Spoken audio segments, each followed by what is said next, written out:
नमस्कार, आप सभी का मेरे चैनल स्वेट्स पैशन पे वेलकम है। मैं पिछला वीडियो जो डाली थी वो इरावती कर्वे पे डाली थी, उनके हिंदू स्ट्रक्चर पे डाली थी। उन्होंने जो हिंदू सोसाइटी के बारे में कहा है और उनका लाइफ स्केच डाली थी। इस बार जो मैं वीडियो को लेके आई हूँ वो है किनशिप ऑर्गेनाइजेशन। सबसे बड़ा कंट्रीब्यूशन है इरावती कर्वे का किनशिप ऑर्गेनाइजेशन पे।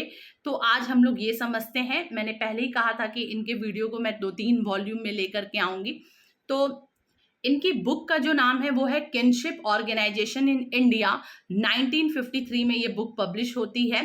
Is a study of various social institution in India. इसमें इन्होंने भारत के जो अलग अलग सामाजिक संगठन हैं, सामाजिक संस्थाएं हैं, उस पर इन्होंने कार्य किया है। Karve mapped kinship pattern in India onto a linguistic zone and come up with the following pattern. इन्होंने जो kinship pattern का पता लगाया, मतलब उन्होंने देखना चाहा कि भारत में किस किस तरह के नातेदारी व्यवस्था है। आप जानते हैं कि भारत इतना खूबसूरत देश है, इसकी खूबसूरती के कारण क्या है? यहाँ की विभिन्नताएं। विभिन्नताएं सिर्फ संस्कृति की नहीं है, सिर्फ भाषा की नहीं है, हमारे तीज त्योहारों की नहीं है। इवन जो हम नातेदारी व्यवस्था से जुड़ते हैं, हम संबंधों से जुड़ते हैं, उसमें भी विभिन्नताएं देखने को मिलती हैं।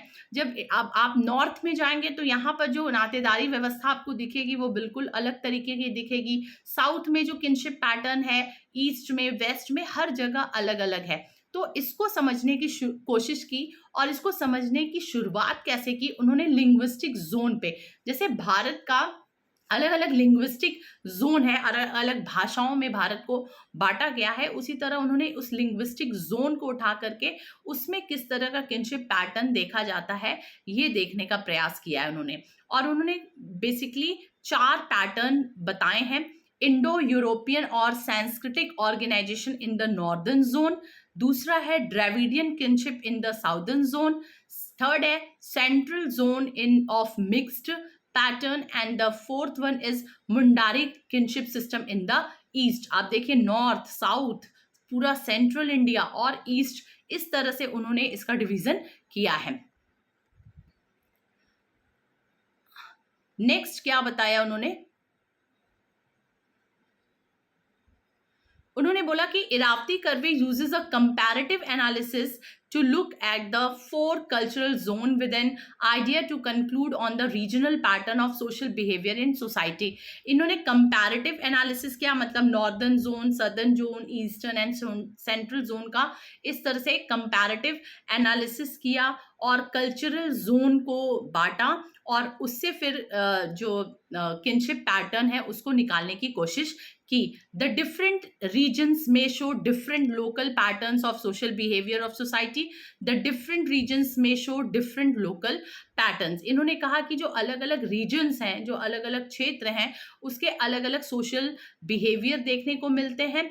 और आगे उन्होंने बताया कि they are different types of caste due to hierarchy and caste division and separation. इन्होंने बताया कि जो अलग अलग लिंग्विस्टिक जोन है और उसमें अलग अलग कास्ट भी देखने को मिल रहे हैं, और अगर कास्ट जो है उस कास्ट में भी सब कास्ट है देखा जा रहा है, मतलब कास्ट में भी डिवीजन देखा जा रहा है। And she analyse 3000 years based on ethnic resources, folk literatures, observation and सांस्कृतिक टेक्स्ट। इन्होंने इस चीज का पता लगाने के लिए लगभग पीछे के 3000 साल के जो सोर्सेज हैं उनको खोजने की कोशिश की, उनको देखने की कोशिश की। उन्होंने फोक लिटरेचर्स को पढ़ा, उन्होंने बहुत सारे ऑब्जर्वेशंस किए, साथ में जो संस्कृत के टेक्स्ट हैं, कहा जाता है ना कि अगर हमें अपने मूल समाज को समझना है तो हमें संस्कृत का ज्ञान होना चाहिए। एटलीस्ट जो संस्कृत के टेक्स्ट हैं जो हिंदी में ही अनुवादित हैं उनको देखने की कोशिश करनी चाहिए। Points that gave Karve's consideration. जब ये सब एनालाइज किया उन्होंने तो उन्होंने क्या पॉइंट्स दिया?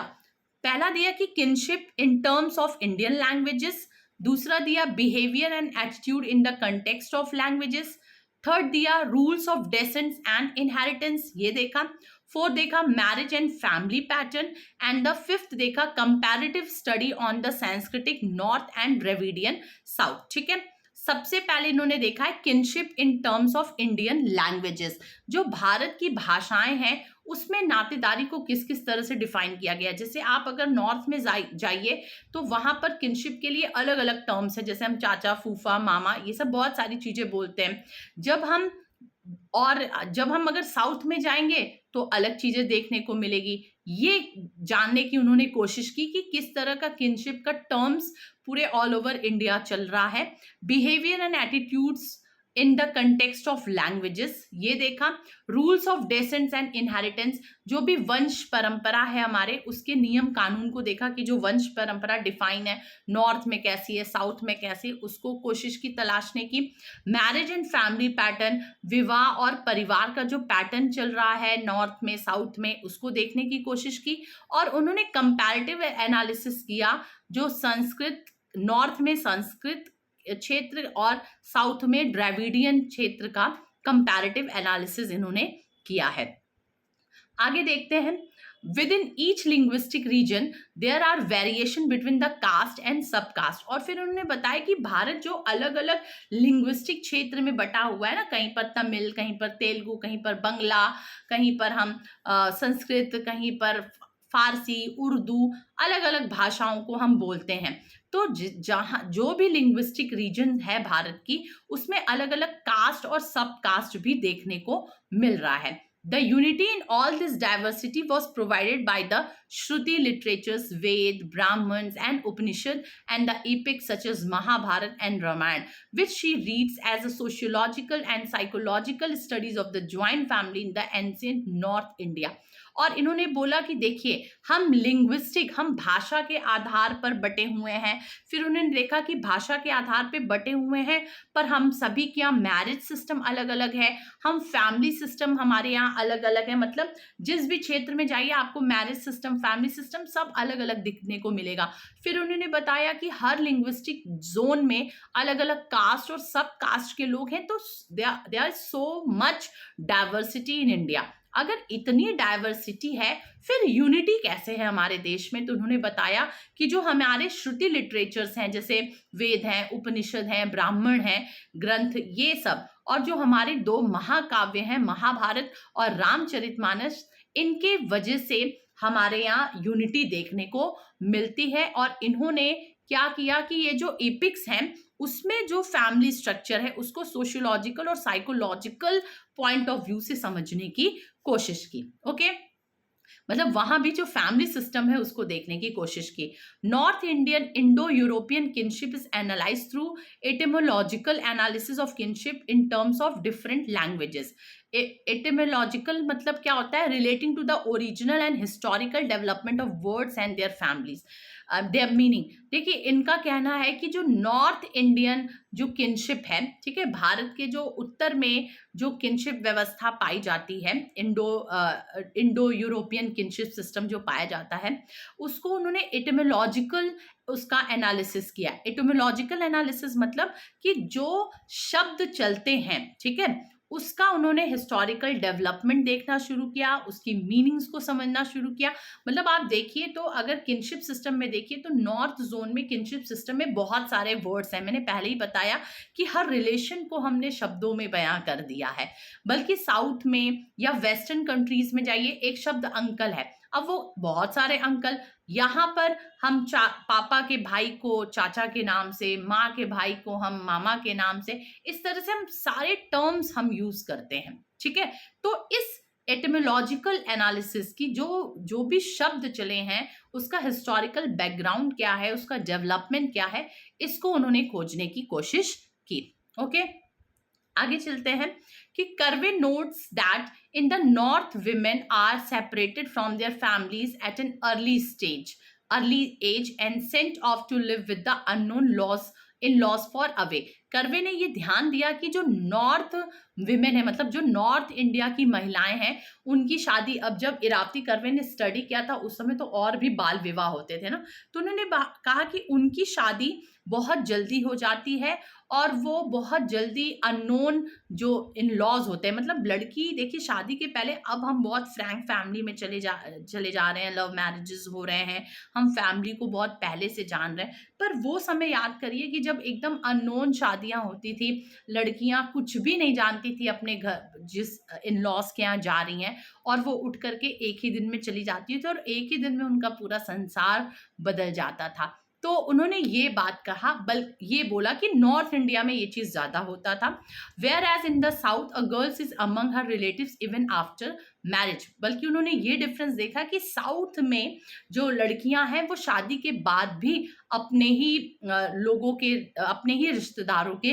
बीच में रह रही हैं। तो पहला डिफरेंस नॉर्थ और साउथ के किनशिप पैटर्न में इन्होंने ये देखा। दूसरी चीज देखी कि the kinship organisation in the central zone greater internal variation than the north, with some caste allowing cross cousins marriage in one direction to the mother's brother's daughter as in south। देखिए कहा क्या जा रहा है कि जो central zone है, मतलब भारत का जो मध्य क्षेत्र है, वहां पर इंटरनल वेरिएशन बहुत ज्यादा है comparatively to the north and south. North and south में आप बताएं कि नॉर्थ में अननोन इन लॉज के यहाँ शादी चली जाती है, साउथ में बहुत ज्यादा हद तक क्रॉस कजन्स मैरिज होता है, नॉर्थ में बहुत कम हम क्रॉस कजन्स मैरिज देखते हैं। In almost all castes in the northern zone, according to Karve, the marriage between cousin is prohibited। ये है ना, आप अगर आप भी नॉर्थ जोन के, तो आप जानते हैं कि नॉर्थ जोन में जो कजन्स मैरिज होता है वो टोटली प्रोहिबिटेड होता है, बल्कि साउथ में क्रॉस कजन्स मैरिज हम बहुत ज्यादा देखते हैं। फैमिली, अगर आप फैमिली स्ट्रक्चर पढ़ोगे तो आप क्रॉस कजन्स मैरिज जानते होंगे कि इधर माँ के भाई के बच्चों से, इधर पिता के बहन के बच्चों से, ये सब क्रॉस कजन्स मैरिज है। तो ये नॉर्थ इंडिया में नहीं है, टोटली प्रोहिबिटेड है, साउथ इंडिया में क्रॉस कजन्स मैरिज होते हैं।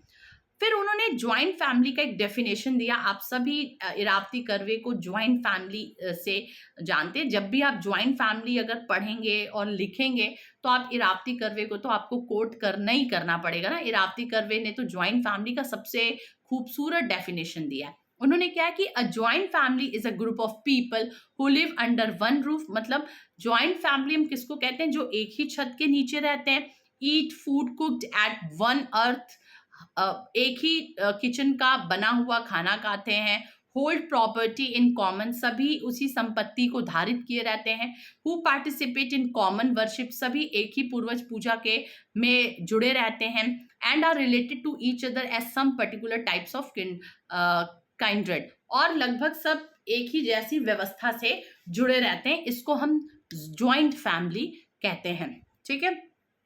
Curve as pioneer of an indigenous feminist perspective on the Indian family। ये भी कहा जाता है कि अगर हम इंडियन फैमिली में पढ़ रहे हैं तो जो फेमिनिस्ट पर्सपेक्टिव आया वो सबसे पहले कर्वे ने ही दिया था, इरावती कर्वे ने ही। She also evaluated modern changes in family life from their possible efforts on women life. और फिर उन्होंने बताया, ये भी इस पे भी काम किया है कि जो मॉडर्न चेंजेस आ रहे हैं उससे वुमेन की लाइफ कितनी चेंज हो रही है, इस पे भी उन्होंने काम किया है।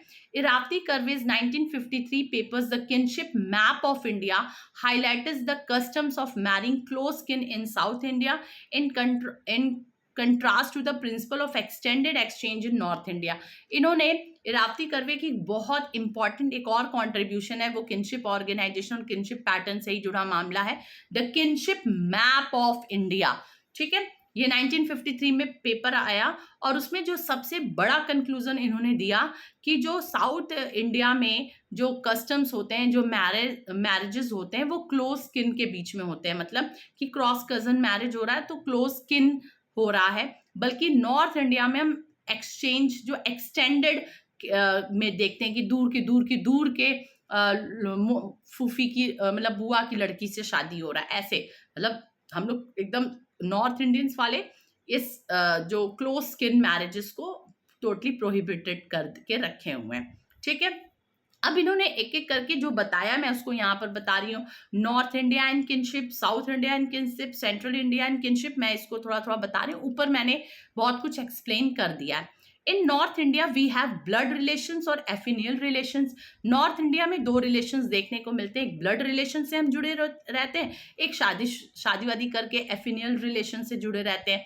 दे are essential terms for 3 ages of immediate relations and the term for a single age can not be exchange for those people who are from the another generation. यही है, क्लोज स्किन के बीच में शादी नहीं होती।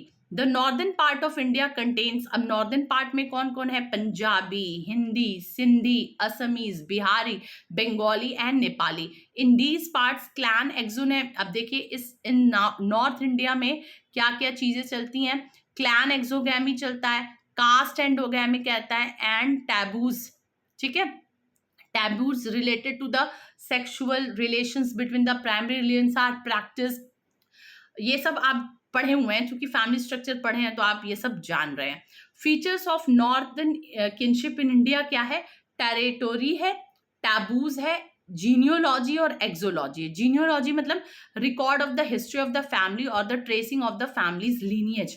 जीनियोलॉजी को हम follow करते हैं, मतलब नॉर्थ इंडिया में हम वंश परंपरा को, जिसको कहते हैं ना पूरा वो चार्ट ट्री, फैमिली ट्री बनाना, तो ये लीनिएज सिस्टम को हम कोशिश करते हैं जानने की नॉर्थ इंडिया में, ठीक है। और एक्सोगैमी यहाँ पर पाया जाता है, आप ये सारे टर्म्स अच्छे से जानते हैं। अब किनशिप एंड सेंट्रल इंडिया, अब किनशिप इन नॉर्थ इंडिया आपने पढ़ लिया, किनशिप इन सेंट्रल इंडिया अगर आप देखेंगे तो इट इंक्लूड्स, अब किनशिप इन सेंट्रल इंडिया में क्या क्या है?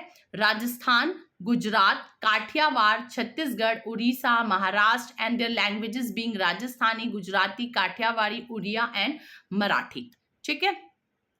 अब और सेंट्रल इंडिया में हमने बताया कि इंटरनल वेरिएशंस चलते हैं, बहुत ह्यूज वेरिएशंस नहीं मिलते हैं किनशिप सिस्टम में। किनशिप इन साउथ इंडिया अगर देखा जाए तो the region that come under the South India, अब साउथ इंडिया में कौन कौन से रीजन है? Andhra Pradesh, Karnataka, Tamil Nadu, Kerala and other regions that have people with different languages. It is complex to study the southern area as they are dominated by the patrilocal and patrilineal system, and in some areas matrilineal and matrilocal system। क्या है कि अगर हमको south India के kinship system को पढ़ना होगा तो थोड़ा कॉम्प्लिकेटेड होगा, क्योंकि यहाँ पर दोनों चीजें ही पाई जाती हैं, पेट्रीलोकल एंड पेट्रीलिनियल और matrilocal and matrilineal system. There is no difference between the family of birth and the family of marriages in south region, and in north part we have a clear cut differences। बताया जाना है कि south family में अगर हम देखेंगे कि family of birth और फैमिली ऑफ मैरिज में बहुत आपको खास अंतर नहीं दिखेगा, क्योंकि मैंने पहले ही बताया कि क्रॉस कजन मैरिज प्रैक्टिस है वहां पर, बल्कि नॉर्थ इंडिया में आपको क्लियर कट डिफरेंस हो जाएगा। लड़कियां साफ बताती हैं कि ये मेरा मायका पक्ष है और ये मेरा ससुराल पक्ष है। तो family of birth and family of marriage एकदम क्लियर कट डिफरेंसेस दिखने को मिलता है। Cross cousins marriage are mostly found in south India. It means unity and understanding among the kin. तो क्यों वहां पर क्रॉस कजन मैरिजेस ज्यादा प्रैक्टिस में है? क्योंकि ये माना जाता है कि उससे किन के बीच में आपस में ज्यादा अंडरस्टैंडिंग हो रहेगी। नूर यलमन एक हैं, उन्होंने स्टेटमेंट दिया कि brother and sister must be separated but their offspring must also be united. देखिए क्रॉस कजन मैरिज में यही होता है ना कि जैसे माँ के भाई के बच्चों से, पिता की बहन के बच्चों से, तो इसमें क्या है कि मेन ब्रदर्स और सिस्टर्स माइट बी सेपरेटेड, वो अलग हो जाते हैं, पर उनके किन है, मतलब उनके जो बच्चे हैं वो आपस में फिर जुड़ जाते हैं थ्रू क्रॉस कजन मैरिज। तो इसलिए कहा जाता है कि जो किन्स हैं या जो उनके ऑफस्प्रिंग्स हैं वो फिर से यूनाइटेड हो जाते हैं, भले ही उनके ब्रदर्स और सिस्टर्स सेपरेटेड हों। नॉर्थ इंडिया में ऐसा नहीं होता है, ठीक है। आगे अब ईस्टर्न इंडिया को हम देखें तो जैसे हम लोग ने पढ़ लिया कि kinship system in north, kinship system in central India, kinship system in south India. अब हम पढ़ें kinship system in eastern India. Northern languages are prominent here as well as other languages like Mon Khmer and Mundari. कहा जा रहा है कि जो eastern India है, मतलब पूरा आप 7 सिस्टर्स वाला जो जोन है उसको देखेंगे तो वहां पर नॉर्दर्न लैंग्वेजेस हावी हैं, साथ में उनके जो ट्राइबल लैंग्वेजेस हैं वो बहुत ज्यादा बोलते हैं। Communities found here are Khmer, Mon and Chen, ये कम्युनिटीज यहाँ पर पाई जाती है। People with Mundari linguistic backgrounds have the patrilocal और पेट्रीलिनियल सिस्टम। यहाँ पर ज्यादातर पेट्रीलोकल और पेट्रीलिनियल सिस्टम होता है, ठीक है। आगे चल के Ho and Santhal practice cross cousins marriage but only the time till when the father sister और the mother's brother is alive. Marriages with the daughter is not allowed. यहाँ हो और संथाल ट्राइब की प्रैक्टिस को दिखाया जा रहा है कि वो भी साउथ की तरह क्रॉस कजन्स मैरिज करती हैं, पर तब जबकि फादर की सिस्टर या मदर का ब्रदर जो है वो जिंदा है, तब तो उनके बच्चों से मैरिजेस हो जाएगा, अदरवाइज नहीं। Therefore cross cousin marriage is rare to be seen. तो ईस्टर्न इंडिया में कहा जाए कि क्रॉस कजन मैरिज है तो वो बहुत वैसा नहीं है, रेयर टू सीन है, बहुत कम ही देखा जाता है। ठीक है, वो साउथ इंडिया में ज्यादा देखा जाता है। Bodo people do not follow cross cousins marriages में कहा गया कि जो बोडो लोग हैं वो क्रॉस कजन्स मैरिजेस को नहीं फॉलो करते। इन असम खासी, असम के जो खासीज है speak more Khmer languages and they follow a matrilineal system like the Nairs, but they are not completely similar. आपको मैंने पहले बताया कि जो ईस्टर्न इंडिया है वहां पर ज्यादातर पेट्रीलोकल और पेट्रीलिनियल सिस्टम ही पाया जाता है, बट असम में जो खासीज हैं, जो ट्राइब्स हैं, वो एक ऐसी ट्राइब है जहां पर मैट्रिलिनियल सिस्टम और मेट्री लोकल सिस्टम पाया जा रहा है, नायर्स की तरह, नायर ट्राइब में भी ये पाया जाता है, बट सिमिलर उतना ज्यादा सिमिलर नहीं है। In Nairs case matrilineal joint family existed and husband visit occasionally. ठीक है, नायर केस में क्या आता है कि मेट्रीलिनियल ज्वाइंट फैमिली होती है और हस्बैंड कभी कभी ही वहां पर घूमने जाता है, हस्बैंड अपने घर ही में ही रहता है। Khasis have a joint family with a common worship place and graveyard, but the husband wife live in a small house of their own. तो ये स्पेशलिटी बताई जा रही है। अब अगर कंक्लूजन हम देखें जो हमने पढ़ा अभी तक, kinship map of India is divided on the basis of language and region. वहां लैंग्वेज और रीजन के बेसिस पे ही इन्होंने किनशिप मैप ड्रॉ किया है। नॉर्थ जोन को is marked by the gotra, hypergamy, kulinism, endogamy, exogamy, widow marriages etcetera. ये पूरे नॉर्थ जोन में होता है। ठीक है, ये पूरा नॉर्थ जोन में। साउथ जोन में देखा जाए तो clan exogamy, cross cousin marriages. Okay, central zone में देखा जाए तो क्रॉस कजन मैरिजेस और इंटरमीडिएट कुछ चेंजेस हो तो वो। ईस्टर्न जोन में tribal grouping with heterogeneity of characteristics. यहाँ पर चूंकि पूरे ट्राइब्स ज्यादा होते हैं तो अलग अलग तरह की चीजें देखने को मिलती हैं। तो ये मैंने कंक्लूजन बनाया और ये रेफरेंसेस है जहां से मैंने इस चीज को पूरा लिया है, एक्सट्रैक्ट किया और आपके लिए वीडियोस बनाया है। तो रेफरेंस भी मैंने यहाँ पर पूरा डाल दिया है, आप उसको भी चेक कर सकते हैं। तो ये पूरा आपका किनशिप ऑर्गेनाइजेशन है। अगर इरावती करवे का किनशिप ऑर्गेनाइजेशन सिस्टम आता है और अगर आप इतना लिख देते हैं तो आपने बहुत लिख दिया, बहुत ज़्यादा लिख दिया। ये मोर देन सफिशिएंट है। तो होप आपको ये समझ में आ गया होगा। फिर मैं नेक्स्ट वीडियो के साथ आप सभी से जल्द ही मिलूंगी। Till then goodbye, take care.